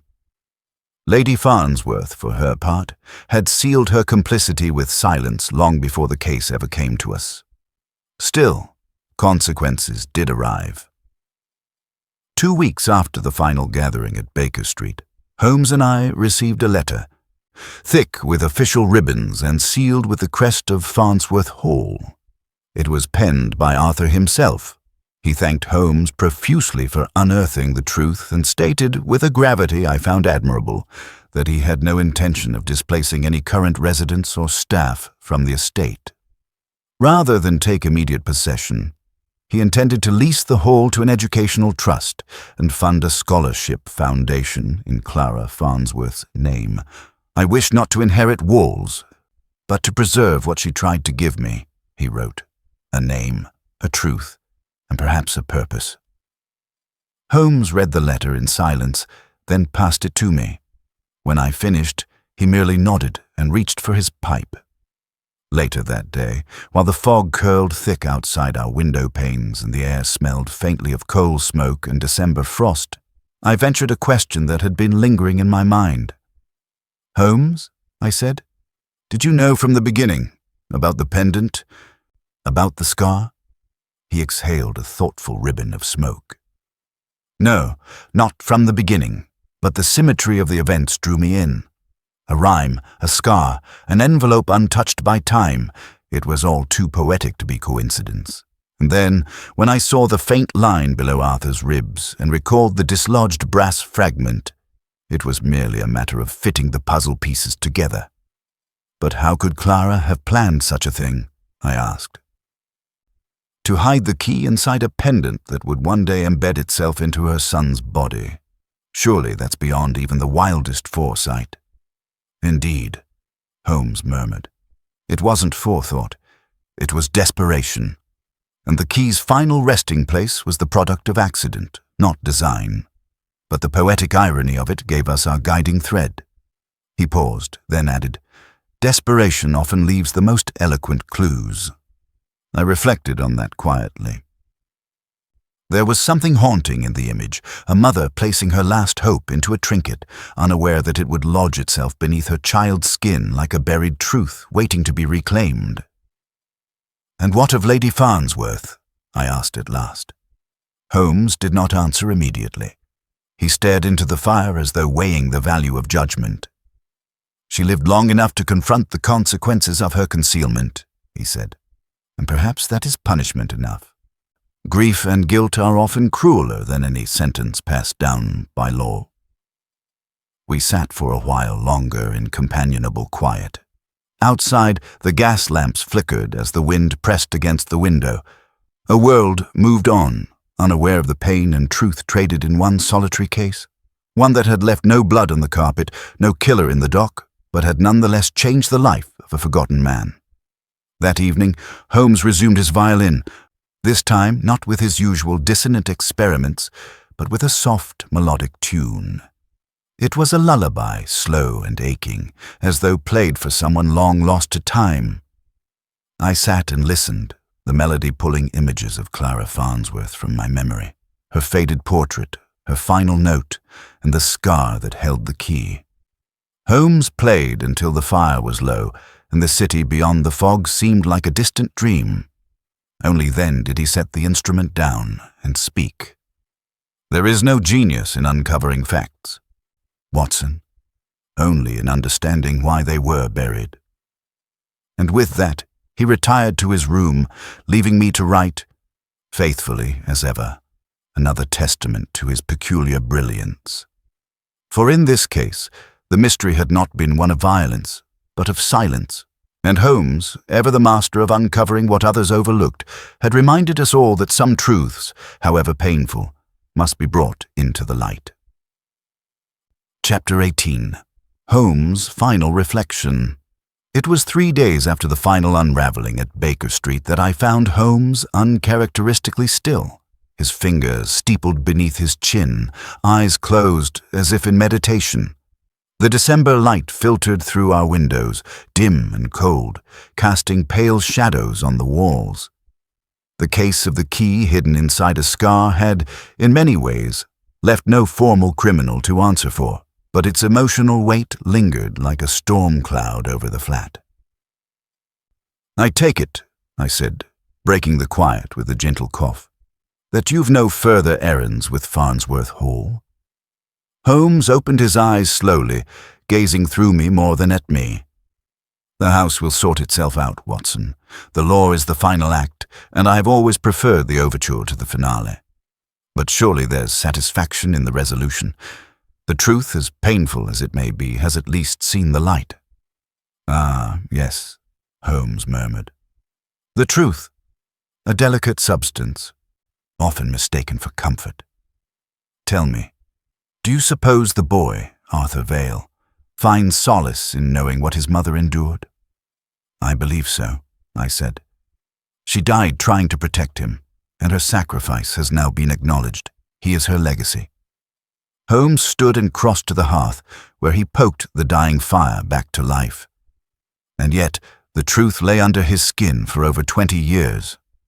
Quite literally. "That pendant," I mused. "It's uncanny, isn't it? That something so small, so seemingly trivial, could carry the entire weight of a woman's desperation and a child's identity." Holmes said nothing for a while. Then he turned toward me with a small smile. "You see, Watson, that is precisely why I took the case. From the moment the envelope was placed in my hands, its surface unwrinkled by time, its seal as firm as the day it was pressed, I knew we had something peculiar. It was not a question of murder, nor theft. It was a question of hidden purpose. And the scar." He nodded. "That was the moment of recognition. I'd seen such a wound before, in an old boxing injury. Something small, embedded in the muscle, ignored for years. The pendant was no trinket, Watson. It was a message, a vault, a wound made meaningful by what it carried. It was Clara Farnsworth's voice across decades." We stood silently. I, as always, was in awe not just of Holmes's logic, but of his ability to see meaning where others saw only fact. The pendant had not simply pierced flesh.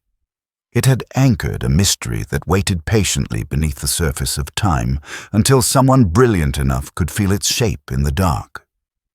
At that moment, a letter was delivered, a final coda to the case. It was from Arthur Vale. In neat, careful script, he thanked Holmes again and enclosed a photograph, newly developed, of Clara in her early 20s. In her arms, a bundled infant, unnamed but unmistakably him. Beneath it was scrawled, "For when you forget that some puzzles are made of love, not crime." Holmes read it. Then, to my surprise, he folded it carefully and placed it in his violin case. Not the file cabinet, nor the case journals, but where he kept things he considered personal, though he would never admit it. He looked to me and said, "Do you remember what I said when this began?" There is something unnatural in a letter that does not age. I was wrong, Watson. The letter had aged. We simply hadn't learned how to read its scars. We sat again, and I poured us each a modest glass of port.